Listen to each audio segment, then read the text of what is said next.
I just jumped in there. Yeah. We didn't actually have to start as soon as I clapped. No. But we've started now. I know. It's over. How's it going? Not so bad. Welcome.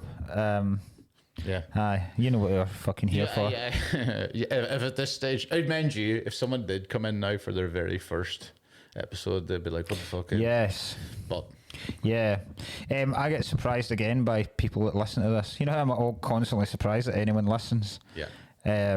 Just a couple of other people like that I was when I was down south at gigs, and then I was doing a football podcast last night as well, and all of them have said that they've been listening, and I've been like, that surprises me a lot.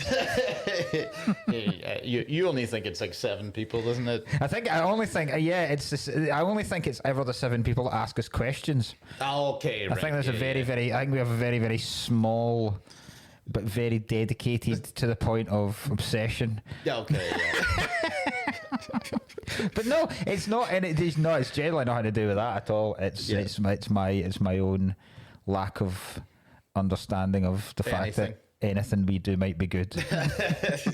That's a proper way to live. You don't want to be like, everything I do is fucking gold. Aye, and then there's people talking about you behind our back going, why the fuck's he still doing this shit? Yeah. I've been given, you've been writing stuff to me like, how come you only have 15,000 followers, but you're only getting a couple of handful of likes on your posts? And you call yourself, looks like somebody's trying to be famous. And I was like, I do comedy. Of course I am. Yeah, I never realized. Oh God, fuck. Yeah, they think it's Islam. It's like it's quite like you're trying to be famous. And I go, well, I suppose. I mean, I suppose you're trying to say, do I want to be fucking like some cunt in Love Island? Yeah, but I'm trying. This was also my job, and I have to earn money. It's like saying, see if someone was a scaffolder, right, and they'd put up or they'd handed out flyers around the local area, or put up a thing in Tesco or the local shop window saying scaffolding provided. Yeah. Do you need scaffolding? Then I'm your man. Contact Scaffolder Jim, right? All right, and if someone then gets phoned them up and going, who the fuck do you think you are? What, you trying to get business? Yes, that's exactly what I'm trying to do. I am trying to get business for my business. Don't quit the day job. What, scaffolding? Yeah, exactly. Yeah. Oh God, there's so many of them. Yeah. But do you know? It's almost. There must be some perfect way to come back with, because there's certain ways you can come back.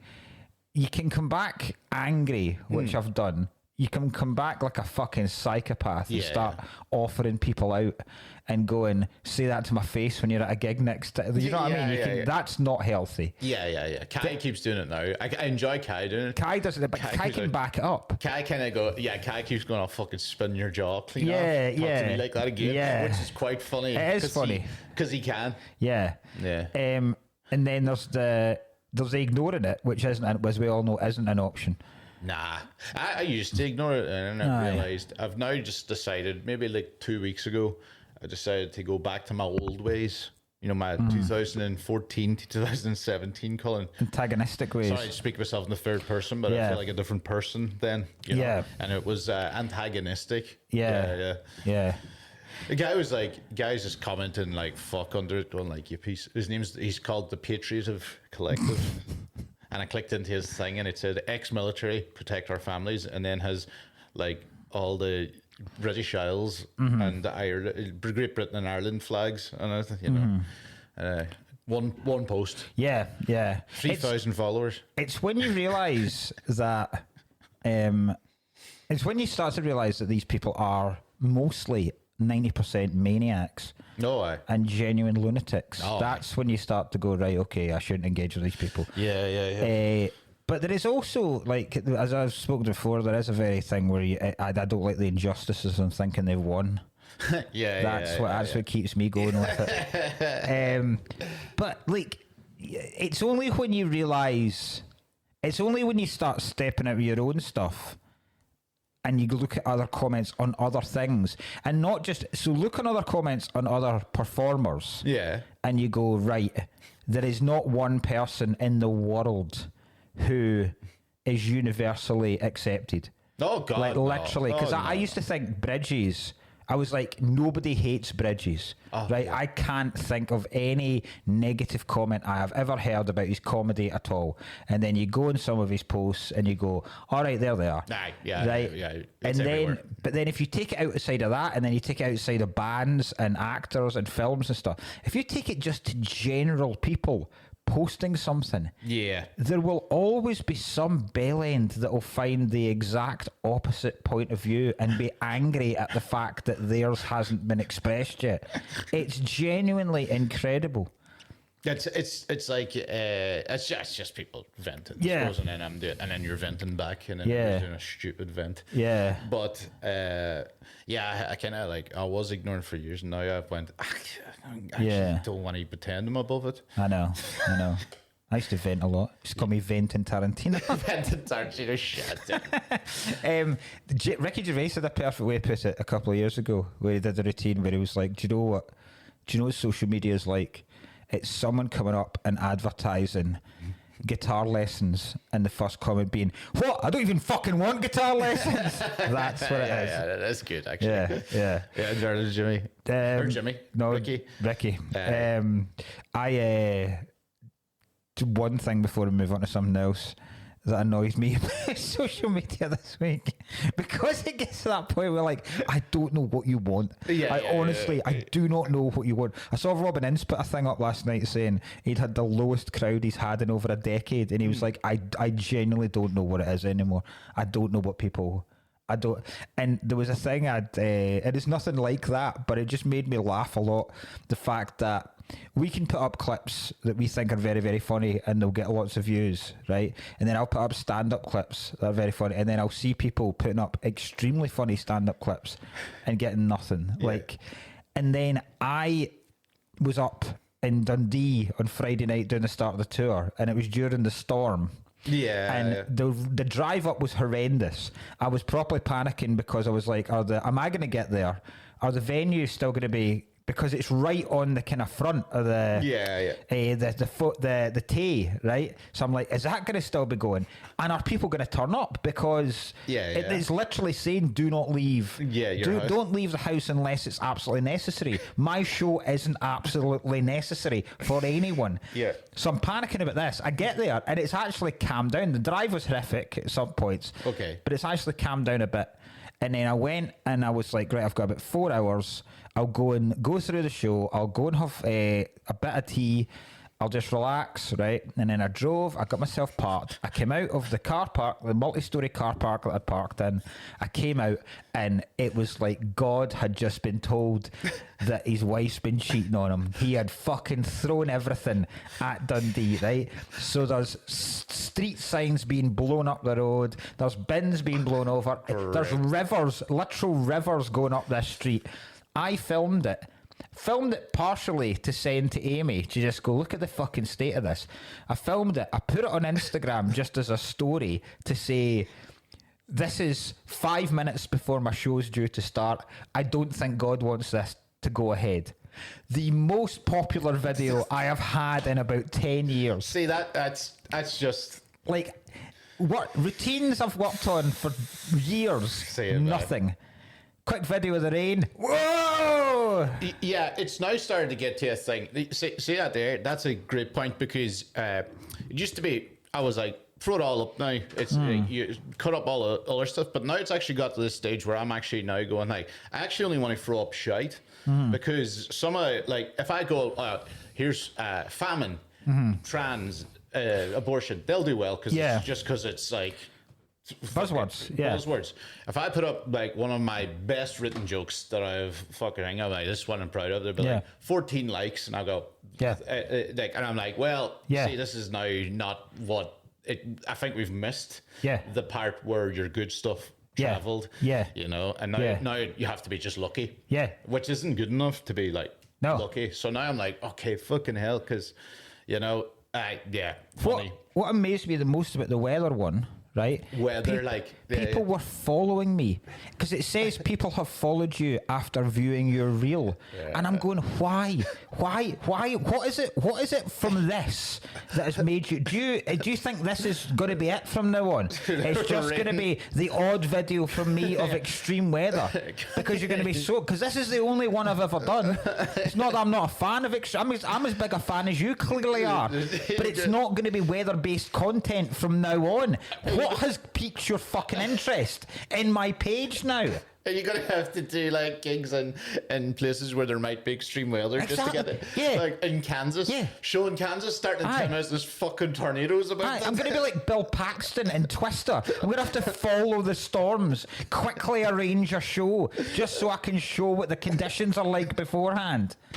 Honestly, fucking Christ. Actually, we've seen the show now. Just a video of rain. You disposable media fucking pricks. Have some decorum.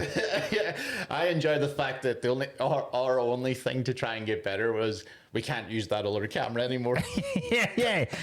That's it. Yeah. We can't use the other camera, but we're gonna have to start opening a window as well on the off chance a breeze pulls through. Because apparently that's the fucking gold on the internet now. That's so good.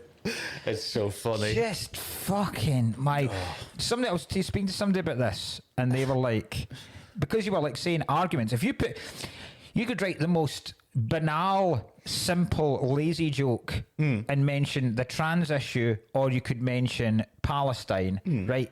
And there doesn't even really need to be a joke. I'll guarantee you can go... I mean, most of my highest like stuff for the recently is just me whining. Yeah. I've been whining about shit. Yeah. But there was actually barely like any joke attached. Aye. And that's the ones that go through. Like, I'm like, right, so it's just whining. If either me or you put up a video today of us going on stage and just going, Palestine, oof. I guarantee that would do well, because you'd have all it would be a floodgate for people to argue of their opinion on the Gaza Strip and the Middle Eastern situation. Yeah. Somebody said to me the best video you could put up was trying to give advice over which road to take into somewhere, because there'll be somewhere that'll have a different opinion, and then all they'll do is argue about the best way to get to a particular pace, and whatever fucking Elon Musk fucking android cunt that runs this fucking thing now would go, people seem interested in this. Let's fucking pump the numbers on that bastard. Look, they're arguing about a road. Yeah. Have you ever tried asking AI to write a joke in your style? No. There's always... Right. Let's do this. Oh, God. This is how bad this is. Because in the meantime, I was just chatting to... Did you see the video, like, the Tesla's new driving model just keeps running over kids? No, that's good. Fucking funny. They're doing, like, the self-driving Tesla. And somebody was like... They're saying, like it's so safe, and it's ready to be used for, like, taxis at least. The robo-taxis, the one I got into in LA where you're... Yeah. But they just kept doing, like, this... They just... A couple other people, not Tesla... We're like, let's actually try this, right?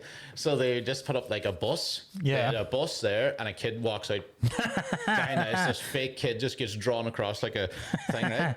And it hit it 9 out of 10 times. Just plowed the kid over it. Didn't even remotely slow down. Registered not even as a school bus. And they're amazing. Like, what do you mean this is ready for taxis? This is not ready for taxis.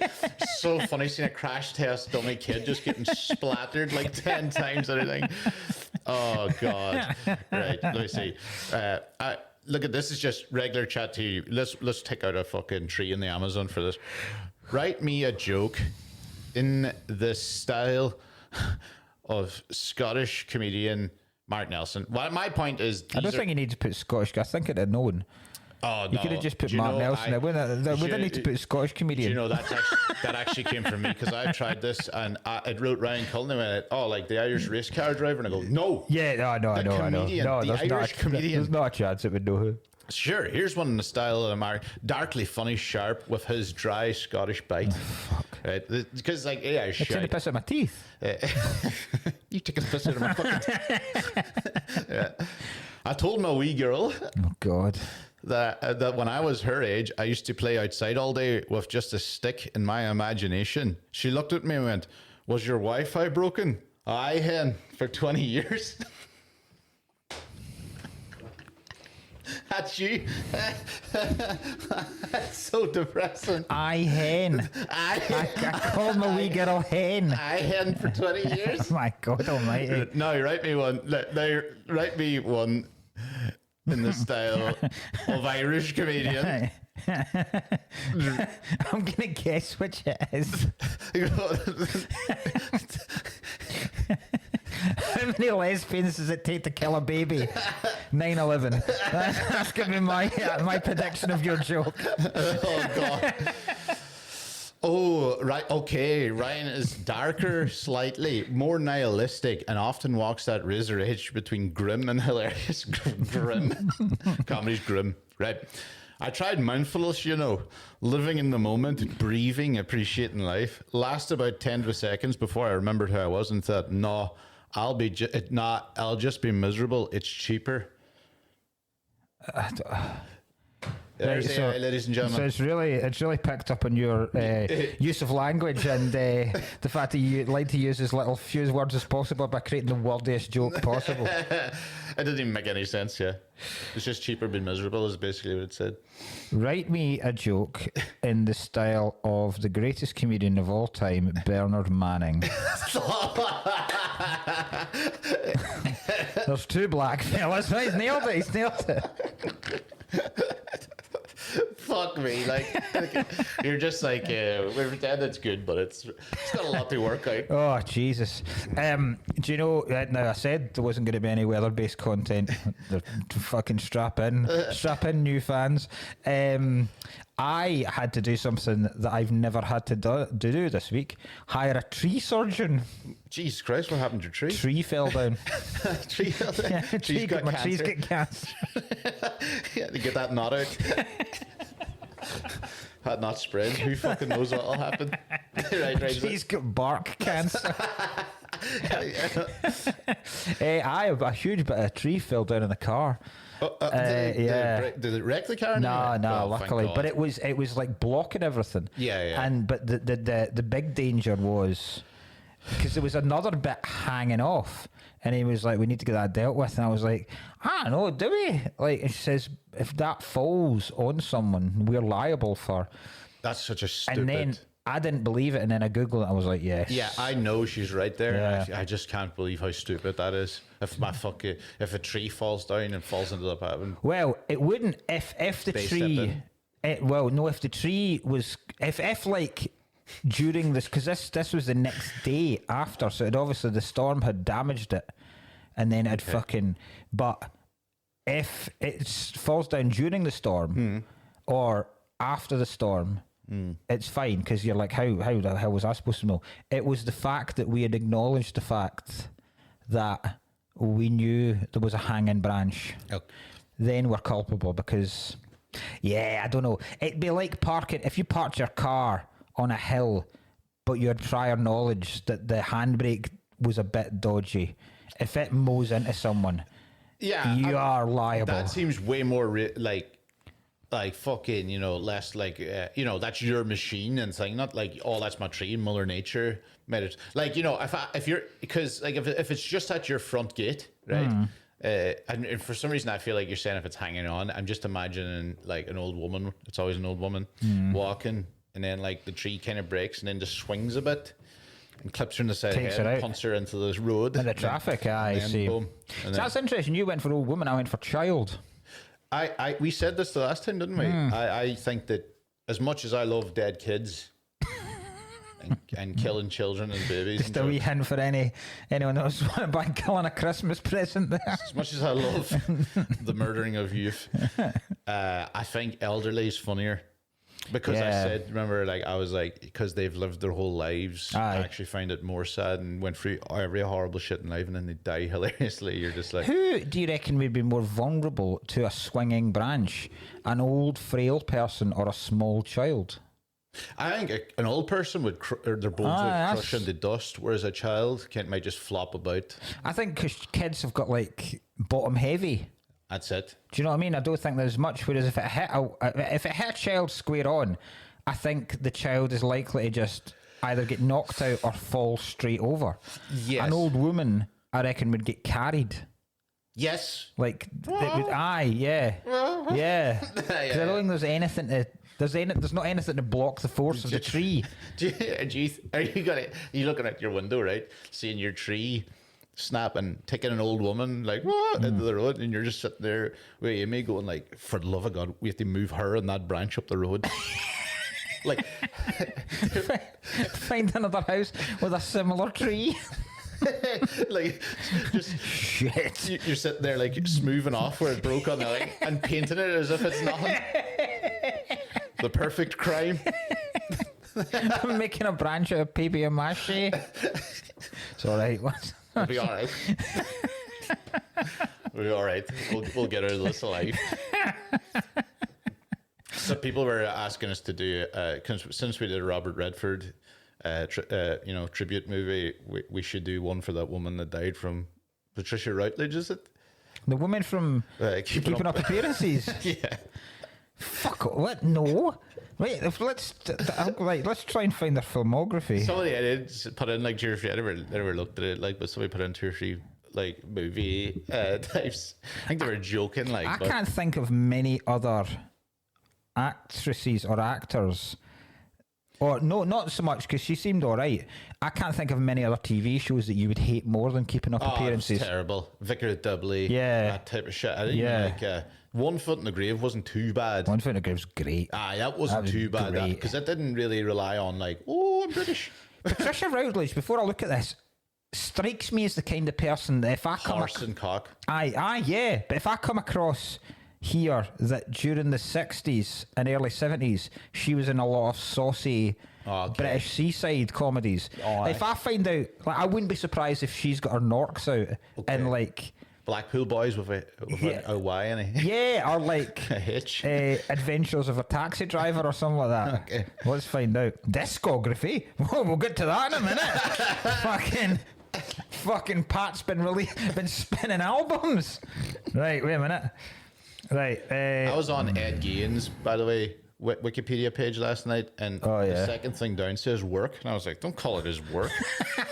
Yeah, if it's a passion. And then I clicked, Jesus Christ. It's not calling. Can you really call it work if you love it? I watched 25 minutes and turned it off. It was just Charlie Hunman in his underwear. And I went, oh my God. Right, give me Big Patricia. So, here are there's only about seven or 8 films, right? To Soar With Love, Pretty Polly, 30 is a Dangerous Age, Cynthia. What? Rolls off the tongue, that one. Don't Raise the Bridge, Lower the River. Fucking Spielberg's first word. The Bliss of Mrs. Blossom. Lock Up Your Daughters. Now that might be a hard one. Guess who she plays in Lock Up Your Daughters? Nurse. Oh my God. Right. These are. Oh no, we've got a better one.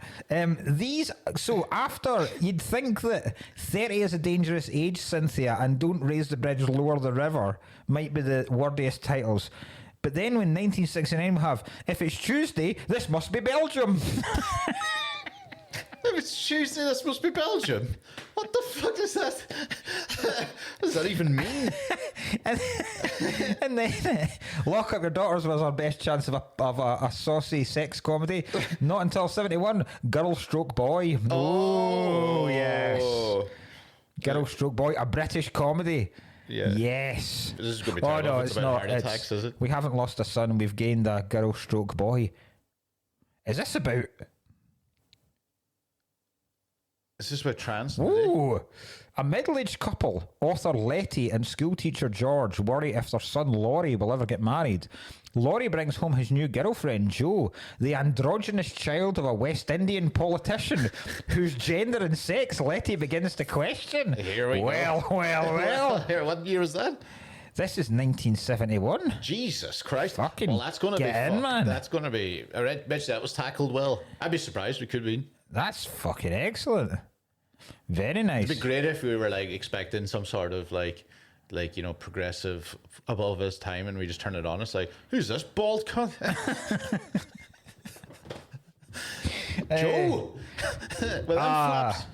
Right, she's only our discography. I was expecting a lot from. It's all cast recordings of musicals. You can't put this and stuff. So like she was in The Sound of Music, she was in Hello Dolly, cast musical of No Cowards Violins.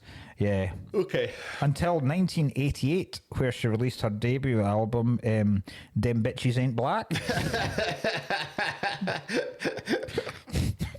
I can't even tell if that was honk if you're horny. It's just 12 honk noises. Dame Catherine Patricia. Is Victor Mildrew dead? Richard Wilson's not dead, no. As far as I know. I can't wait. The day he dies. Yeah. 2 foot in the grave. Yeah. That's the tweet. Yeah, exactly. Yeah. 2 feet in the grave. And we're going fucking supersonic, boy. You go for that, I'll go for I don't believe it. He was unbelievable in that episode of Father Ted. Yeah. Really good. Right. Well, I don't know. What else? Is there anything else? I just basically I have to. Yeah, I was. We're chatting a lot of shit there about things, and I had a spot outbreak. I'm very spotty for the first time. Oh, are you all right? That's why I'm dressed like I'm in Ballamorey. Hide it all up. My flares and my Turks and Caicos. Why have you had a spot outbreak? I don't know. You could stop washing. Bet you it's just no, I have been washing. That's not a good start. Have I been washing? I've been eating like shit. Aye, I've do been it. depressed and eating like shit. I'll do it, like You know, I think that's why I'm mouthing on the internet now without jokes. So I think I'm crumbling. That's where it gets you, man. That's where it gets me. And now it looks like I've got snipers on me. It's that guy that somebody accused me of being a Cohen today, which I was like, you mean Jewish? Isn't that what you're going Yeah. for? And I go, I don't look Jewish. I look Jewish from a very specific part. Yeah, aye. For like a 6-year period. Oh, aye, yeah, aye. You're the costume Jew. The costume Jew, yeah. Yeah, say no more. We'll say less. Say nothing. Which is what they should have done. They knew it was fucking good for them. That's how they ended up in this place. This in the first place. Christ, I just realised how bright my socks are as well. Aye. So Right. later, by the way, if you're thinking of joining the Patreon, we do have this week. Patreon episode is about the Channel 4 classic, the Oscar-winning Donkey Punch. So that's going to be an interesting Patreon episode. We also have for Halloween, by the way, the Patreon people, the Discord people, they put in their suggestions, and we're going to be doing Army of Darkness too. So that's another Patreon. Yeah, Donkey Punch, the only film I've ever come across named after a sexual act, I think. Apart from Ghost.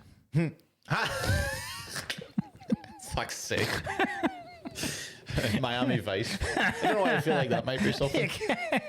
There's a couple of movies that could be, Yeah. The Half-Blood Prince. The Equalizer. The Equalizer. The Equalizer is when you both actually come. Yeah. Aye. And I don't know what upcoming dates that I have. I'm in the stand in Edinburgh this weekend too, by the way, if you want to see me. I'm in Monkey Barrel on Sunday. That's pretty much for this week. I've got I'm in the Northwest this weekend in 2 places that Rob Riley's doing gigs I've never Alsager. Never heard of it. And Hornby. Hornby. Yeah. So I'll be in there. George I love Hornby. doing those kind of gigs because you've never been to these places at Aye, all. they're great. And it's class hanging about on They're the usually Saturday good fun as well. afternoon. Cause, Yeah. and then I've got Newcastle Stand tour show. Ooh. A week. No, what if this is going out on Monday? It'll be this coming Friday. Which will be, I'll need to get my dates because this new schedule that they're going to put up is thrown me. Yeah, So usually it's like, it's on tonight. yes, Friday the 17th of October at the Newcastle Stand. And also in the Patreon, if you want to listen up, along with Donkey Punch, due to this week's main film, we are going to be we and Ryan are going to list our top 10 sports films, which was a lot more difficult than I anticipated. Yeah. I wrote 10, you wrote 5, and then you went, I will keep it 10. And I went, 8, 9, 10 was a stretch. In the end, I had to shorten it down from about 17. I did too. And I still don't know if I have. Yeah. Because I forgot to completely finalise it last night. But we'll talk about that. I'll probably talk about that in this episode, actually, why it's actually hard to film films for certain sports. Aye, definitely. Yeah. Aye. So this week we are doing Rocky. Yeah. Right? Which I thought was going to be a proper slam dunk. I've never seen it yet. This I didn't know. This first, let's deal with that first of all. How? It's always been I haven't seen any Rocky. I've seen both Creed movies. Right. Yeah, they were good. I haven't. It's this and fucking we call it the Spacey movie, Usual Suspects. Right. Yeah. That's my big ones. Rocky, The Usual Suspects. I've never seen a Rocky movie or The Usual. See, I could have got not having seen the original Rocky. I'd be like, right, it slips through the cracks. To have never seen any Rocky films is incredible. I really want to watch the Ivan Drago one. I reckon I'll love it. The Drago one and the Mr. T one. Yes, I reckon I'd love incredible. them. I'm going to watch them. I can see me loving them. So I was very much looking forward to watching the original Rocky because I've not seen it in years. And then I was like, oh, well, this will be the spaghetti episode because we'll just talk about how great a film this is. And then you yesterday on WhatsApp just started the vitriol towards this film. This film is dog shit. It's and I was so real confused. I thought this was going to be a slam dunk too. I was just genuinely going like this. Now I was like, right, well, this is what happened. I was 55 minutes in. I went, right, well, this is obviously the most boring thing I've ever seen in my life. Let's see something kicking off here. It's going to kick off. This is all build up. We're going to get the montage. We're going to get the fight. We're going to get all that. Like, obviously, I've seen the montage before, right? And then I was sitting there and I was like, right, another 22 minutes. You've got 40 minutes to really fucking win this back. Never came. I honestly liked the montage. The montage was fun, but do you know how much boxing there actually is in this film about boxing? Oh, yeah, I swear to God, it drove me fucking mad. The first scene and the last. A 2-hour film. I calculated it after you'd said 17 minutes of boxing. That's way more than I thought, and that's still fucking insane. Well, no, that's wrong actually. Because there's a couple of people. I'm taking 17 minutes from them arriving at the arena in Philadelphia, so you've still got the ring walks. And the announcements. That was so long. I reckon there's maybe about 11 minutes of boxing in this film. Yeah. And I did like that. You know, I'll tell you what I did like. I like the boxing part at the end. And I like Carl Weathers. Yes. I'm glad he won because I don't like Rocky Balboa. So right. I'm glad Carl won. And I did think that was kind of good. And, you know, but then he's sitting there going like, do you know what? I think he's just, I just think he's a fucking idiot. And I reckon if I met him in real life, I'd be like, ugh, weirdo. And not in a good way. But that would be most boxers. You can't think of many boxers I'd go, oh, class. You bank in real life, you'd go, I want to hang about this guy. I wanted to do Tyson, but he's a rapist, you know. You can't, but even Tyson, you're only considering Tyson as the Hangover Tyson. If you met mid-1980s Mike Tyson, that man was a psychopath. Yeah. If he didn't have a ring to take out the anger he clearly had in his head, he would have been in jail a long time before he was. Yeah. Fucking incredible boxer, but a genuine psychopath. Yeah. You know what? I don't know if did I get right? I suppose I thought this film was going to be completely different than it was. I had a thing in my head. I forgot how little boxing there actually was in it. I watched, right, and then I was just watching this, right, and honestly, the first hour was dog shit. I mean, possibly, I actually, at one stage, I wrote a note. I will be coming back to all of this. 1 hour. Right, and in the end, to defend all of this slander. Right. Well, you better write this one down. Right. I wrote a thing and I put it in the Discord just last night because I was so mad about this. This is in the top 10 worst films we've done in the podcast. What a ridiculously stupid fucking thing! This is a little bit above the core. What a beyond idiotic thing to say. This isn't in Stallone's top 10 movies. Genuinely moronic take. Well, the top 10 worst films, considering some of the shite that we have done. This isn't even the... I didn't want this to happen, Mark. I didn't want this to happen. I can't believe this is down as one of Stallone's classics. And I read that he tried his best to refuse to sell the rights. Was it? It's a great story. Yeah, well, we'll get to that. The story behind it's great. The story in it's great. Like, if he did all that, but it was Demolition Man, I'd be like, good man. Right. Right? Because this is dog shit. This film's boring as all holy sin. It's boring because you're stupid. It's not boring because I'm stupid. It is. This is a perfect example. I like a good knock of boring films. This is a perfect example of not. This is like I said to you last night. This is like people who would listen to Sergeant Pepper and go, "This is shit." Yeah. Right. You're not giving enough credence and you're not given enough respect and enough understanding of the fact the first of anything is always going to look boring to people that aren't willing to look beyond the fact that it's the first of anything. I agree, because I named what I did then, right? And what I do agree with is I wrote out a load of better films that are fighting films and boxing films, and all of them clearly just were rip-offs of it. Essentially a complete rip-offs of it. I did write that, and then, but I also wrote, but that's awful that all the rip-offs were like better. People that would say, oh, Where Eagles Dare, what a shit film. Bridge on the River Kwai, what a shit film. Well, they're not shit films, are they? But people would go, it's so boring. And you go, yeah, but without that, none of the Expendables wouldn't fucking exist if none of that hadn't. I do rate it in amongst, like, maybe, like, third, like, a couple of Expendables films were better than this. Like, Mark, I don't know what people see in this film. Oh my God, right. I never saw, right, first of all, it started off, right, and it was cool, and it started off in a boxing fight, right? Starts off in a very dingy boxing fight. Yeah, and I liked that. I was in. Right? Him and Spider Rico. I loved this, right, because I loved it, and I loved the fact that he almost killed the man. And the ref was sitting there like, I was like, you can jump in now. Yeah. The fight's over. He proper Herb Dean. Yeah. Do you know Herb Dean? No. He's a UFC fighter that's known for like the guy being conscious and he's sitting there, there's blood on it. He goes, yeah. He paused for 4 more seconds than he needs to and goes. But he only does that because Spider Rico headbutts him. Aye. So Rocky fucking loses it and then pounds him. I loved it. I was in. Right? That's class because I love that, it shows, but that's everything in this film. The reason everything in this film is because it's setting the scene for the fight, right? Without this, so with that, they need to get the character of Rocky, right? Yeah. Across of how grim a life he actually lives. The fact I don't think it's that grim. Every time he walked home, he met some doo-wop group.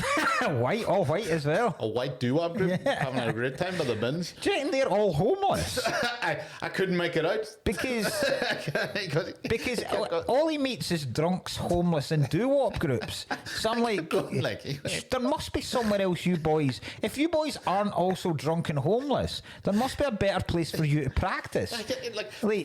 What is it about an open fire in a petrol can that opens the vocal cords? Like, man, hey, listen, I love setting fires inside cans myself, right? We used to do it all lockdown. It was great fun, right? But, and I can't even, I was sitting there writing down a note going, like, I've seen enough films where this is a thing. Yeah. That used to happen. Was there doo-wop groups on the streets? I don't think. I don't know if somebody's just wrote that once and everybody thought it was a cool thing. It does seem very. I'm like, he just walked home past a doo-wop group, and I was like, yeah. I was still in then. It seems very Bugsy Malone-esque, like a kind of cartoonish type thing for there to be a hey Rock, hey Rocky, how are you? He's like, he had a fag going. See, that's what's cool. But like, it's the minute he gets off out of the ring, he asks for a smoke, and then it's the fact that him and Spider Rico share the same dressing room, same changing room, and then the guy comes in and gives them their cut and takes 7% taxes off. I was in then. I was still in then. Like Rocky only earns like $40 or something. And he's just had his head pounded to shit. And the other guy's sitting there basically comatose, and he's got like $14, I think it was after. That's a $5 shower and shows his shower and towel. But yeah, but I think they get charged for the towel. $5 shower and towel. I was like, I'll wash it home then. But then the fact that immediately Rocky says, when can I fight again? Aye. You'd think at that point, you'd be like, it's like after a bad gig. Yeah. At points you go, I fucking hate this job. I honestly hate this job. Yeah. I cannot believe I've got to work next week. At no point do you go, when can I gig again? Yeah. But that shows you how grim a life. Yeah. That's all. That's what it is. Well, here's the thing, right? Because you interestingly said to me that this came up in the Oscars ahead of Taxi Driver.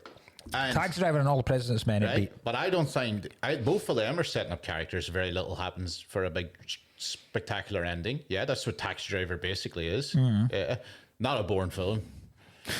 Not a boring film even remotely. One of my favourite films of all time. I think more happens. I think with Taxi Driver, because you're dealing with someone, you're not dealing with a run-of-the-mill ordinary man in Taxi Driver. Yeah. You're dealing with a guy on the absolute edge that is looking at society and going, I need to do something about this. Absolutely. Yeah. So it's not, you're not, Travis Bickle isn't really, he is living his day-to-day life, but he is truly it is an extended and enhanced day-to-day life because... Yes. Yeah. But they look like they lived in the same apartment. I think they're very similar. Films. I did think it was. So I watched it going like, this is because I was watching it going, right, this is kind of it. It's different, obviously. They're like Rocky's not mental. Yeah. You know, or isn't being drove mental. He's just living a grim life and thing. But I hated him. I don't know. I don't understand how that can. But like, what is it he does wrong to make you? Because after he's one of the only genuinely decent characters in this film. Yeah. Everyone else is largely a piece of shit. I prefer Carol. I like Big Carl Weathers. I mean, like he's in it for the money and all. Like, but like. Well, I mean, we'll talk about Apollo Creed being one of the greatest characters in any film I really like of all Apollo time. Creed, right? Yeah. So. Like I kind of right, so this happens, right, and then all of a sudden the movie turns into, you know, he's in his house, and then he's decided to be a wee creepy bastard and going and bother pets in the pet store. Just go around 3 scenes, he comes in and just bothers the animals, right, and then he's tried to fucking get into the little nerd's pants, right? Weird. Looked like she wanted nothing to do with him for a while. No, that's fine. She is, yeah. No, Francis Ford Coppola's sister. That's not Sophia. That's not Sophia Ford Coppola, is it? That's Sophia Ford Coppola is his daughter. That's his sister. Yeah. So she's in Godfather Part 1 and 2. Don't know her in that. I didn't kind of put her together. Talia Shire. Yeah. Well, that's interesting. Well, that's good anyway. But you know, he's sitting there putting his fingers into the birds, trying to chat to her through the bird cage and thing. I was just like, right, this is getting boring now, right? Then it goes back to the gym, and then it becomes a 25-minute bit about a battle about a locker. You're exaggerating massive. It's not it's at best a minute-long scene. It's not a minute right? Long. It's a minute-long scene. It's a minute-long scene, and what it does. I know what it does, but it was just like, God, why? I don't care. I know you're saying you know what it does, but without it, nothing makes sense, right? Without him losing his locker, right? You go because he loses his locker, and you go, but. See, the problem is, right? There's 2 problems, right? And I understand because when I was talking to Seamus last night about whether he wants to watch the Rocky films, right? And he wasn't really that interested, and I was explaining, and I was like, he would not enjoy this film because it is far too slow, right? For a kid, right? It's like. There's slow and there's boring. It breaks your heart when you show kids some films that you watched when you were a kid, right? Because when I watched this, I would be a wee boy and there was fuck all else on, right? Literally, there'd be one film on a weekend and you'd go, right, Rocky's the film, right? So you'd sit through it and watch it. And I personally think we were just I sat through it too. We were more developed. I think we were more intelligent children. Probably. And we are more intelligent adults, as we're proving right now. Yeah. But it's like when I try to sit them down to watch Star Wars. Yeah. Right? Oh God. Episode 4, Star Wars, right? Yeah. And I was sitting there, and they were fidgeting and like that, and I was like, "How the fuck are you not like I was when I was a kid, just going, this is the greatest thing?"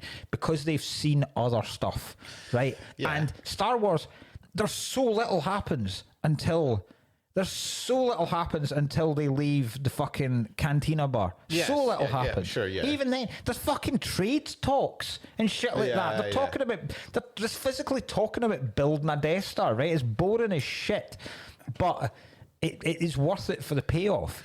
And what? I guess I didn't connect with Rocky at all. You're coming into this, right? You're coming into this because you know Rocky the character already. Yes. Right? So you're coming into this. You're coming into this knowing Rocky as being the guy with a statue in Philadelphia who who largely solves communism and destroys communism single-handedly, No idea what you're single-fistedly. talking about there, You'll learn about that. Okay, yeah. Batters Mr. T, right? Yeah. And is largely regarded as one of the greatest fighters. If you've seen Creed, right? Love Creed. Right, you know Rocky as being one of the greatest heavyweight fighters of all time. Yeah. You're not getting to see how Rocky became one of the greatest. Yeah. Right, and that's why you need this film. You need to, I would say because it's wouldn't needed, yeah. you wouldn't root. There is no way it would be as stirring and as chilling and as fucking yes I didn't get moment. that. I was expecting to get it. How? I don't know. I did expect that. That's what I was sitting there and I was like, right, I've seen the thing, right? So I guess, right, I didn't. It's a madam kicking that fucking table. I just thought he was a fucking idiot, right? And I just didn't give a shit, right? And you know what? It was like two different movies because when he starts getting near the fight, then it becomes like a cheesy fucking disaster, right? And I was like, God, I like the cheesier stuff way better because it started off like a real fucking grim. You know, he's shaking people down for money, yeah, right? But it's so boring. He would go to a guy, shake him down for money, get the money. Go meet the guy, give the guy the money. The guy goes, we'll get you next week. He goes, I'll see you next week. Then he goes to the gym. Then he's an argument about his fucking locker. But that's the then he goes to I know it's trying to that's paint the a picture. mundanity of life. Oh, well, it's a mundane of a fucking film because I was sitting there going like, I watch mundane films that build up. This, I just connected zero. And then he walked into his house and the funniest guy, like comical, the coach is so funny. Oh, Mickey. Oh, he's so shite. I already said that, you fucking, no, I already said that, you greasy dago. That killed me. You greasy dago. I was like, Jesus, right? That guy's fucking stupid. I forgot him, because Mickey becomes much more of a lovable granddad in the next two. I need to watch these two because I feel like he really massively becomes a more likable character. I forgot how much of a piece of shit Mickey actually is. Yeah. In the first film, and how actually nasty he is towards Rocky. You're a bum. There's a bum. and then Rocky is running around and then he has a little fucking breakdown with him on the thing and starts crying and that's, I suppose, all right acting. And then comes out and shakes his hand and goes with him and pats him. And I'm like, oh, God, you don't like my house? You don't like my house? It stinks. My house stinks. I was like, when watching it, I'm like, all right, so this guy's already taking a beating. That's why he's obviously Stallone's acting like this because it's fucking hysterical. It's pretty hysterical. Most of the film I was laughing at. Right, I was like, this is boring, and then there'd be the odd part where I was like, I was meant to find that good. Yeah, and I giggled. You know, and then you know, even by the time the montage came around, right, I was like, right, here we go. Right, I was like, this is good. Some great shots, loved it. You know, the famous montage, and then he got up to the steps, right? No, you're wrong. You're wrong because that's not the montage. It's not the egg one. The egg one is the one you're talking about. When he gets to the when he can't reach. When he can't reach the top of the steps. I'm talking about when he reaches the top of this. All right, okay, yes, that is the montage. So, when he reaches the top of the when he steps, races a boat. He ruined it, right? So at the very end thing, he stopped and then he just starts going, and I was like, oh, I'm out again. I'm laughing again. He's been punched in the head too much. I can't deal with this. That guy's brain damage. Yeah. Again, it's because you've seen it done in other films. Yeah. It's because at the time, this kind of thing had never run. I've seen it parodied. Like, of course. Because my first thing when he does the egg part is when they're doing it in Philadelphia, and It's Always Sunny in Philadelphia. Yeah. And he immediately just pukes. And I was like ready for him to puke. Yeah. Yeah. But I mean, I'd like to think I separated it in my mind a little bit. I just find them really funny. I couldn't really connect them in some sort of grim life. And I was like, this guy's we're just watching a brain damaged guy try and half molest a woman. Break a woman down. It's not molest. He was trying to break a woman down. My first note in all of this is the most important sports film of all time. The most what? Important. Yeah. Well, I wrote my list of 17 and I had it down as 17th. Right. Well, you're wrong. I'm not. I mean, it's not my top one either. Yeah. But it is the most important. It's not my favourite. Well, you know what? 1970, what was it? No other sports film. 1978, it probably is. No, no other boxing film happens like it does without this, right? I totally agree. Nothing. I definitely nothing. agree. I wrote them out. And Right? I was like, it definitely doesn't happen. Yeah. Right? That doesn't happen. No, largely no, even dealing with other sports, no American football film happens, no baseball film, no basketball film. None of that happens without that. Tin Cup doesn't happen without this film, right? Because if you follow the storyline of all of them, they're fucking losers. They've got no chance because nobody. That is true. Yes, nobody. There is. Can you name one film where the team or individual in the sport is already class and is expected to win? No. Longest Yard. Not really, no. So there you go. No, I definitely agree. Take it even following that. A film like Rounders doesn't happen without this film. Yeah, no, I wrote down my list. I did write a couple of them. This didn't just create sports films. This creates the underdog film. It does. It probably does, yeah. I just wish it was a good film. I wish it was a good film, Mark. But it was boring and shite. And I hated Rocky. And I wanted Carl to kill him. I don't understand how. I honestly don't understand. I don't understand how you can hate a guy that's clearly been given. But he's fucking. He's been given shit. He's never been given. But this is what. This is what like. So, right, see if you take the cat, right, Mickey, right? Mickey's so funny. Right, he's so bad. He is funny. And he is an absolute, do you know who he is? So he is. No. So he's the penguin from the original Batman TV series, right? So he's funny. And I forgot how horrible he actually is to Rocky. And then you realise the only reason he's horrible is because he did, because a lot of this film is a film about, there's loads of theories I'll give you, and one of them's fucking hilarious. But, the idea of this film is that it's people not fulfilling their potential, right? So that's why Mickey. That's why Mickey is so hard on him and why he's so fucking pissed off with him. Because he goes, "You are a great fighter. I know you're a great fighter. You could have been one of the best, but you used what you had to fucking shake people down for $300 for this gangster." Right, and I don't think the gangster's. He doesn't seem like that bad a guy. Like he could have quite easily had Rocky shot for when he doesn't take the full $200 off that guy and break his thumbs. Looking bad. So you understand why Mickey is so hard on Rocky, but you also understand why Rocky's so fucking raging at Mickey, because you go, we clearly did need someone to just go, no, don't do that. Yeah. Like, so that's why like Mickey's such a fucking, and Mickey does become a much softer character as he gets older and as he goes on. But he was like, I do get that, because he was like, I've waited for years, and I was like, what, for fucking throat transplant? Yeah, I find him funny. He's also, I forgot how much of it I forgot that Mickey basically goes to Rocky and asks him to become his manager. I thought it was Rocky went to him. Oh, I know. I think that's a lot better, because I was like, I fucking tell him to fuck off, Rock. Yeah, get him to fuck. Like, get him. Kind of does. Throw him out right now. Like, and he kind of does.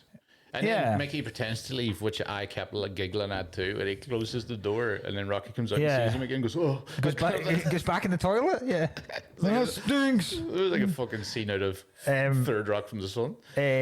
Adrian is. Yes, I find it quite irritating. I don't know what she was. The funniest thing about Adrian, she was like she was a cat lady. Yeah. And so she's weird, and I kind of liked that it was a cat lady a little bit. She's the pet shop. She's like cripplingly shy. Yeah, I like the idea of what they were going to do with her, but I don't think it worked.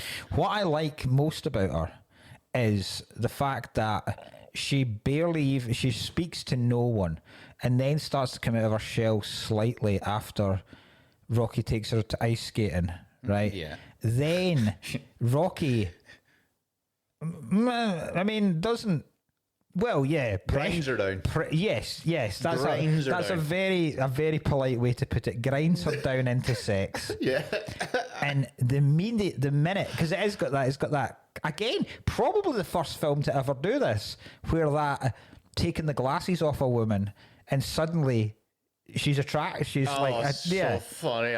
But the sexual demon that Rocky unleashes within her after shagging her is insane. She is rampant after that. See when he comes home and he's been that's right. Sorry. yeah, he's been punching the meat. At that point, he doesn't even mean to punch the meat. He's just doing it because he's raging, and his hands are tattered. They're all broken in. He's clearly got some kind of fever because he's shivering. And she's like, "You want me to give you a rub down?" And then just starts like, "No, please, leave me alone." And then he puts a total sex ban on it. And she's furious. Honestly, the sexual awakening that woman has goes from this meek Italian stallion, this meek mouse to this absolute sexual lizard. The Dago Dingo. She was just fucking like. Do you know as well when he was doing that? Now that is another right. So there's a whole fucking thing too about her brother. And like, I just couldn't give a flying fuck about their family drama. There was no need for it. And then when he starts punching the meat, I was like, "Oh, kill me!" I thought it was so stupid. Why? I hated him punching the meat, and for no. I was like, "What is this?" But that's what it's. So he punches frustration with Paulie, right? Frustration, but then also by him punching the meat is what the reporters then come and do the interview where he's punching the meat. And that's where Duke, who's Apollo Creed's trainer, that's when he starts going, "Take a load of this guy." And he's like, "This guy means business." And then Apollo's like, "Yeah, I mean business too." And he's just sitting there reading the paper like it. Yeah. But I've never understood why Paulie's why he's so horrible to her. Yeah, never understood why he's that. Really, and then he just kind of crumbled and cried. And I get that he's a drunk, but he's so horrible. It just felt like it was trying to like delve deep into their family thing that nobody cared about, and then didn't actually answer anything. He was just having been horrible, and then he breaks down and cries. Yeah. Like, take care of you, Paulie. Yeah, the thing. And I was like, what? And then they just got up and went on about their day. Paulie never ever gets any kind of retribution either. Even at the end. He's getting $3,000 because he's managed to get the meat factory put in Rocky's robe. At the end, he's getting 3,000. Mickey says, "What did you? Can I make money off you?" 3,000. Mickey gets three. Paulie gets 3,000. I get to keep the robe, and then Mickey goes, "Shrewd." Yeah, I mean, I like the boxing part. As soon as I got into the boxing, I was like, cool. And then the movie was over, and I went, right, well, that was a total fucking. But it would have been a really good 12-minute movie. It's a good film. It's a good fight. Good fight. It was. I enjoyed that. Yeah. You can't possibly not. Like even last night, I was almost on my feet. Like the bit where he knocks him down in the first round. Apollo Creed's never been knocked down. Never been knocked down, right? And Rocky knocks him down within a minute, right? And then you get fucking Rocky constantly going to the body because he knows he can't match up with him, right? And then you've got Duke saying, "This guy doesn't think it's a show. He thinks it's a fight, right?" And then you can see Apollo. You can see the fear in Apollo's eyes where he goes, "Oh, I've really messed up here." And then the fact that he gives him internal bleeding. So Apollo starts spitting blood in the ring. That's class. The bit where he's absolutely pummeled Rocky, and it's like the 14th round, and he's right. He's stuck him down, and then Rocky manages to get back up, and you can just see Apollo just go, like the sheer devastation and shrug of his shoulders as to go, why won't this guy just go away? Yeah. And then the ending is just so ambiguous because they've both won. Yeah, I would say I don't think Apollo's won anything, and that's what leads into the second one because people start going, he's a okay, good. He's not a worthwhile champion because this guy took him the distance. I reckon I'll end up watching them. Yeah, and liking the Rocky movies. I will end up. I would like if you'd watch the next 3. Don't bother with 5. I didn't know there was 5's god awful. I didn't even know there was 5. 6 is fine. There's a sixth. So there's 1, 2, 3, 4, 5. Then there's a big massive break, and then there's Rocky. So Rocky Balboa is what that's called. That came out when John Rambo came out. So that like basically Stallone went, right, I need to do a new film. I can't just keep doing the numbers, so I'll just give them their full name now. So like that's John Rambo. John Rambo. Okay, right. So yeah, so I will, because I reckon I like them. You know, I mean, I'm a big fan of Dolph Lundgren's stupid shit. There's a lot more. Yeah. There's a lot more boxing in the second one, and the fight's longer at the end. It's a rematch. Good. But there's a lot more. There's a lot more training. There's a lot more non-boring. A lot more shit. music. You can't hate them. The music is. I liked it the Come first on. time. Come on. That music American. is absolutely iconic with everything now. No, obviously it's iconic. I can't not say that. But yeah, I just think I watched a week in the life of like a brain damaged guy. I didn't give a fuck about it. That's what the movie was. What I love about the music is it's got the stirring people, but then it's got also the sad laconic bits where it goes dun, dun, dun, where he just plays it on one note on the piano, and then it's got the slightly kind of jazzy, funked up. I remember, there's a scene at the very start where I think it's in the shop maybe, when she's in the shop and it does that, and I was like, what's that in? And I figured out it's the Will Smith uses it in the start of summertime. Yeah. There's loads. It's been. I'm pretty sure. I know it's definitely been in a load of stuff. I'm pretty sure Biggie has sampled the Rocky theme tune as well. Right? Do you want some class trivia? Yeah. Some cool trivia on this. So, as we said, Stallone. How much do you think? So Stallone wrote this after he saw Creed. No, a fight between Chuck Vepner and Muhammad Ali. Okay. Right, it was exactly the same kind of thing. Muhammad Ali, so in 1975, Muhammad Ali put out like Ali kind of coming to the end of his thing. Folks think he didn't have it anymore. Put out this call, was going to fight a local fighter. Vepner put him down in the first round. Ali had never been put in his arse at all by this point. So that was in the... Stallone watched it and thought, fucking yes. Okay. Went away, wrote the script in 3 days. 3 days. Wasn't for it. And then went... Yeah, it showed. We should have took a little bit longer. Then went to... then tried to sell it on, right? Yeah.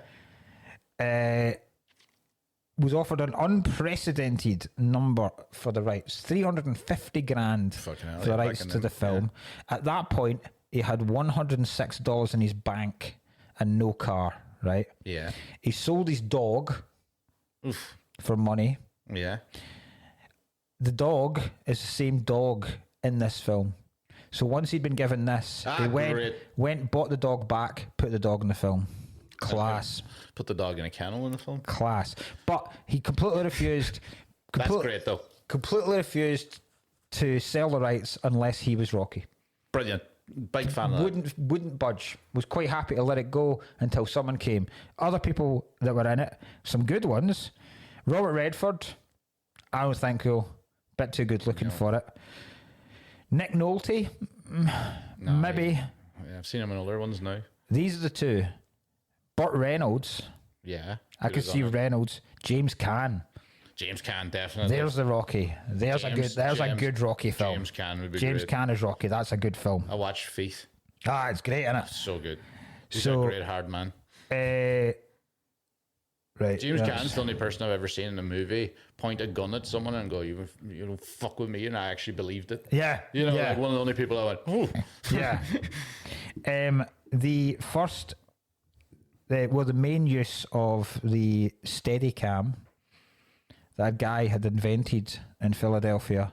Oh, great. And nobody took him seriously because they're like, how can this camera possibly, you can use this camera running.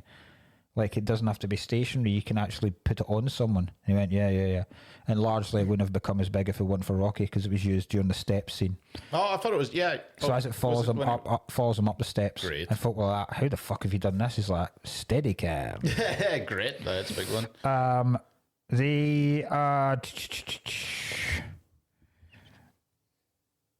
What else have I got? Oh yeah, I like this one. They had to, so prior to the shooting the last fight, they decide that they would just go in and kind of almost wing it without blocking out the moves. And it was so shite that Stallone went away and wrote an entire script for the fight. Okay. Basically going, I swing the left, Apollo moves to the right. Okay. He then comes back, does a body shot, and he had, 32 pages, a 32-page script for just the fight. Yeah, great. And they rehearsed for over 35 hours for it. Fucking hell. And this is the best one. After the end of filming, Sylvester Stallone kept the 2 turtles that he has in it, Cuff and Link. Those 2 turtles still alive. Are they? Stallone still has them. That's class. I enjoyed that. That's great. Big fan of that. There was another scene, by the way, the last scene I had, by the way, that makes him look like a fucking idiot, was when he was walking into his apartment. You know, he's getting a bit of fame, and there's a big van that says TV News, and he goes, "Whose van's this?" Yeah.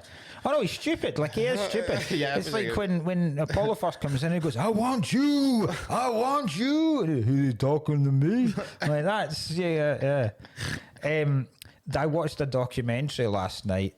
Well, not a documentary, like a kind of piece that ESPN did, where they got a modern day boxing referee, because there was always kind of ambiguity. Because when I first saw it as a kid, I thought it was a draw, because they never actually announce Apollo winning the fight. They say it's a split decision, and then you find out that he won. The first judge gave it to Apollo, but you never actually find out who's won the fight. I thought because they lift his hand. Do they? In the background.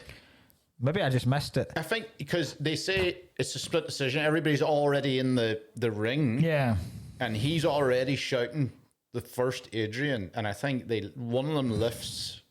Maybe Apollo's in the background, but it really was in the back, because I also was like, what? Yeah. Yeah. Ain't gonna be no rematch. Don't want one. But then, so there's obviously that leads on to the second one. And then even when I was wee, I was like, was that a draw? Yeah. And then because it's so ridiculous now to think that it wouldn't end with Rocky winning. Yeah. Like, it's such a brave move. It would look like a brave move now to not have the hero win at the end. Yeah. There was always this kind of, well, did he win? Or who actually won? Yeah. So ESPN got a boxing referee in to referee the fight. And now you can't really referee it because you don't actually know what happens between rounds 4 and well, for what you see, 14.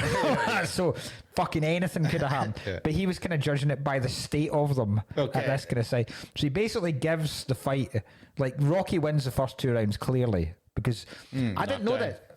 So I learned this from this piece. I always wondered why why do they not just give it, right, he won the first round or he won the second round? It's always 10-8 or 10-9. So apparently in modern day boxing judging, if you're judged to have won the round, you get 10 points. If you lost the round, you get 9 points. But if you get put on your arse, you lose a point. Oh, okay. So that's why. So the first round in that round would have gone 10-8 Rocky. Okay. Because he clearly won the round, knocked Apollo down, gets 10-8, right? So, but this guy basically did say that. Yeah. Did you need to drive out in the car, I thought? No, you would have. Is this on? Can I turn my cell phone? I turn your cell phone. Mark parked, because Mark always parks out of the way of the garage so that I can get my car out. Yeah. But we need Cara's car. Oh, right. Oh no, we've done it. But I made Cara do it on the way back in because I reversed out of it. And I've been sexist to her all the way back. Being like, there's no way a woman could do that. And you've nailed it. Oh man. I'm so glad it's not on the ring camera. I did it so slowly. She swung it in between, so it's not a problem. I wouldn't worry about it. Sloss, what's your opinion on Rocky? Oh, I was desperate to find out how angry you were that he fucking. So it does stink. It is a stinky movie. What a fucking surprise that you would think that. Oh my god. What, surely not the two everything news better than everything boys. Fuck off the pair of you. He gets all the way to the end and he loses. What is this? Tin Cup? Stupid fucking. Just piss off. He's so mad. Fucking prick. But what the guy did make a good point is, because he was like, Apollo wins. Yeah. There's no doubt Apollo wins. Regardless of what happened in those other rounds, he wins. Yeah. What he did make a good point is, right, when Rocky knocks Apollo down in the first round, you're supposed to go in neutral corner. Right? Immediately you knock someone out, you're supposed to go in neutral corner. Whereas Rocky, probably because he's not used to that kind of fight, he's like in his fucking face and he's like going like this, and the referee has to take him back. That lasts a good 10 seconds. Had he gone to a neutral corner, he would have won the world title. Because that Apollo's down for longer than 10 seconds. But the 10 seconds of Rocky stupidly in his face gives him the recovery time to get up after 8. Great. Oh, Rocky. I didn't even notice that. Never even thought of that. That's great. Idiot. The funny bit, I forgot to say, when he's is it Gatso, the hoodlums that he works for, the gangster he works for. So his driver, who hates Rocky. That's so funny too. Hey, Rock. He's just like wheeling down the window. Rock, did you keep the receipt? What are you doing? No. Did you take the license plate? What? Yeah, the license plate of the truck that ran over your face. What? Like, guy's like rolling down windows and all for him. I love the fact that calling someone a bum is the biggest insult you can get in Philadelphia. You're a bum. The best bit of that guy driver when he finds out. So, Rock, I hear you're taking a girl out tomorrow night. And he goes, where do you think I should take her? I heard she's retarded. Why don't you take her to the zoo? I heard retards love the zoo. Jesus Christ. So fucking like what's this guy? The 70s. What's this guy got against Rocky? Big fan.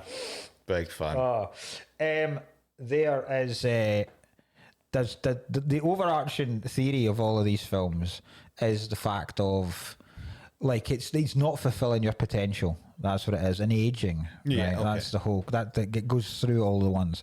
There is an incredible theory, right? Okay. That all of the Rocky films are based on baby boomers in America's fears at the time. Okay. Right? So their biggest fear. So Rocky 1 is their fear of black people. Okay, right? yeah. Rocky 2, black people still, but also feminism. Okay, right. Because Rocky 2, there's a bit where, because by this point Adrian's awoken this sexual beast and she's a lot more confident in the second film, and she's not wanting Rocky to fight, and she's now out working, and at one point she's the main earner, yeah. And then he's like, I never stopped you being a woman. Don't stop me being a man. Right? So this is like the fear of black people are still hanging about, right? We're still afraid of them, but we're also fear about men being emasculated now, right? Right, okay. Third film, angry black men. Oh, nothing worse. The black men have now gone from being businessmen to being angry. Oh, so this follows all the like the civil, like all the right or the riots and stuff like that. Yeah. Number 4, communism. Okay. Yeah. Very easy. Then number 5's aging. Okay. Right. Yeah. I know. Yeah.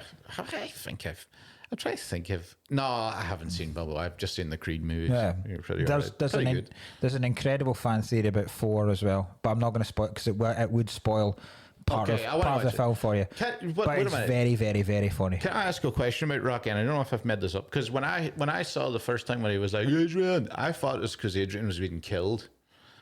No. Does Adrian die? Adrian does die. Okay, but does she get punched in the head? Eventually, no. She doesn't get punched in the head, no. I thought like Drago punched her in the head or something coming out of the ring.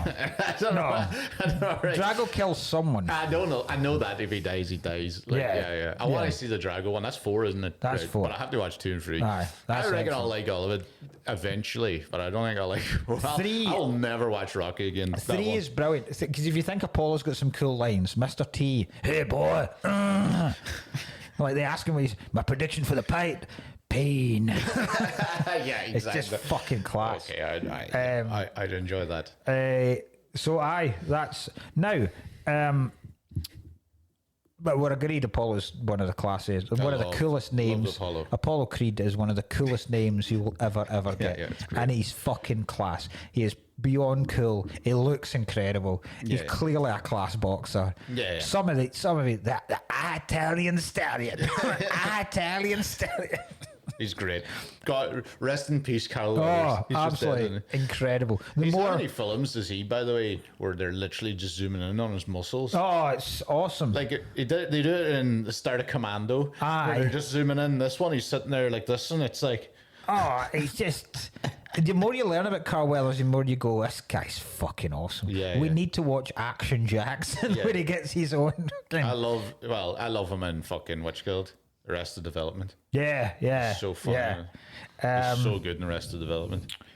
So we're going to do the sports films and the Patreon. Why do you think? So, because when I was going through them all, right, there are certain American sports are better, easier to do. Yeah. British sports are very. There's not any good. I do have my theory about that. Might be the same as yours. It's because American sports are mostly stop-start. Exactly the same. Is that, yeah? It's much easier to create a moment if there's a pause before it. Yeah. That's why boxing's easy, because it's going to be a one moment in time. Baseball, incredibly easy because... Yeah. And American football, because every single... Golf. Everything's an individual play. Yeah. So... There is no... Football's too fluid. Yeah, because you're just shouting. Anytime you want to give someone advice or something, you shouldn't be, because it's like, what? Yeah. Whereas with American football, it's like, right, it's down to the wire. We've got this last Hail Mary play. That's it. That's going to be the hero moment. Yeah. Right, you've got 1 round to win it. You've got 3 minutes to knock it. You have to knock him out. A buzzer for the basketball. Baseball, you've got 1 pitch left. You need to hit a home run and you need to get a... Yeah, it must be that. Yeah, I suppose. Yeah, it's easy way to say. Yeah. Golf the same as well. Yeah, there is no good football movies. No, there's not. Not really. No. Like, the best you can get is what, Football Factory or something like that. That's not great. But they're not really. And that's not even a football kind of Shaolin soccer. The only one I had creeping about my top 10 was The Damned United. I've never watched. But again, that's not. And not about football, really, isn't it? It's just the character. It's about. Clough. It's not about. It's not really about. It's about him as a character and him. So it's not really about the game of football. It's his. It's a character within the game of football. Yeah. So that was the only one, because you can't really count Escape to Victory. That's too. No. But then you're like, the only rugby film I can think of is Invictus, and it's shite. God, I hate that fucking film. Tennis doesn't lend itself. Challengers is all right. Hockey, ice hockey. Challengers again isn't really about tennis. They had that really brilliant scene with a Trent Reznor blast and back, but that's still not really. It is a tennis movie, but it's not. Ice hockey has got some good films. Yeah. Cricket. Days of Thunder. Racing also works, doesn't it? It's good racing films. I suppose that, but you see, the reason why racing can happen is you're chatting to someone, you're on the phone, you can still have an entire conversation while the thing's happening. So you can still, like... Do you know, another theory as well, it's the fact that, and I suppose American football is the only kind of, American football and basketball are the outliers kind of in this. Individuals in sports are a lot easier to make as great films as opposed to teams. Yeah, absolutely. Yeah, and you know, like in football, American football, you're the quarterback, and there's always a hero. Yeah, even though there's fucking 15 people on the pitch at any one time, it is usually just quarterback to wide receiver. Nobody gives a shit about all the Yeah. And American, basketball slow motion. There's very few films based on a tight end. Yeah. The Darren Hernandez story. yeah, exactly. So Right, I'm very disappointed. I am too. I was ready for this. Yeah, I don't think I've got anything to say. I just think it's a good. It's also I quite like when we do films that are kind of allegories to. To comedy. Because that's why I enjoyed Whiplash so much. Yeah. And it has got that kind of thing of not fulfilling your potential. Yeah. Because you like, I sit here and then go, oh, fuck, I've not even like. Do you know what I mean? Yeah, there does become a point in your life where you go, I've not fulfilled. Yeah. I've done all right, but I've done nowhere near as well as I probably could have. I had dreams. Yeah, exactly. Just put that fucking effort into it. And it is through a combination of mistakes you've made. Yeah. And just bad luck. Yeah. Not even bad luck, just not having the right luck at the right time. Exactly, yeah. Which is seemingly what it is at the moment, don't we? Yeah, because like in this, clearly Rocky is a very talented fighter. Yeah. And the fact that he can go the distance where no one has ever done that with Apollo Creed before. Yeah. Clearly shows that he's got the talent for it. Yeah. He's just not got the breaks. Like through whatever reasons, he's not got the breaks to get him to that level that he has had before. Yeah.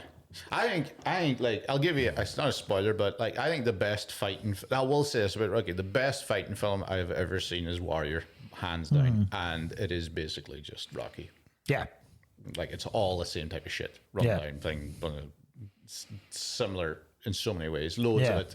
And loads of other boxing things. So, I mean, it literally is the thing. But, well, if you want to see us talking about our favourite sports films, and the most ridiculous donkey punch, come along. Oh, yeah, God almighty, I totally forgot we've got to do that as well. Right, well, shit, I'm going to have to put these down. I realise I've still got about 14 sitting here, so I'll have to wing it as you go. So what we got next week? Because next week's the first of our Halloween films. Right, so this has actually fucking killed me, because I was going to do like maybe a thing, or I was going to do like a slasher movie that might have been funnier and things like that. But there's a film I want to do because I want to watch it. And somebody actually, I think it's one of the best horror films I've ever seen. And another Channel 4, Film 4 movie, we're going to be watching The Ritual. Oh, have you ever seen The Ritual? I've not seen The Ritual. The Ritual is one of the best horror films I've ever seen. Okay, I've never seen it. 4 lads on a stag in the woods. Oh, I've heard of it, yeah. It's so good. All right, that's good then. It's so good. Cool. Love The Ritual. It's proper creepy in a good way, and a good film. First of our Halloween episodes next week is going to be The Ritual, and then the week after that will be the time where it'll be our third time dressing up. God, I have to find a costume as well. To find a costume. So, and that's, where were we? Were we here last year when we? We were. Yeah. So that next week I'll be doing. I'm just doing the best horror film of all time. This is The Exorcist. You're doing The Exorcist? We're going to be doing The Exorcist. So. The Ritual and The Exorcist? Yeah. No slashers. We have Army of Darkness and fucking shit like that. Yeah. We did Wolf Creek in fairness recently. But so, next couple of weeks, Halloween, Ritual and The Exorcist. I'm quite glad we're not doing, because I nearly did. And then I kind of went, no, I actually want to watch this. This is a good film. I'm going to do The Ritual, yeah. There's only so much. It's the same type of thing. I thought about The Thing as well. I nearly did another one similar to I nearly did The Descent. Oh, aye. That's what I thought you were going to say. I nearly did The Descent. I thought you were either going to go to The Descent or Dog Soldiers. I really did enjoy Dog Soldiers. Would have been great in fairness. But I'm glad they're actual horror films. This is I did kind of go with because see after Wolf Creek, and then this fucking Donkey Punch film. I was like, I can't watch any more horrible films. I can't watch humans being horrible anymore. Oh, I need to actually watch supernatural beings being horrible now. I need actual proper. I need scariness where it's not realistic. I nearly went with The Witch as well. Oh, that's good. Taylor-Joy. Aye, that was good. That's a good film, but this one's better. I like The Cool. Ritual. Right, gonna be good. Join the Patreon if you want to see all that. But we'll see you next week for The Ritual. Bye.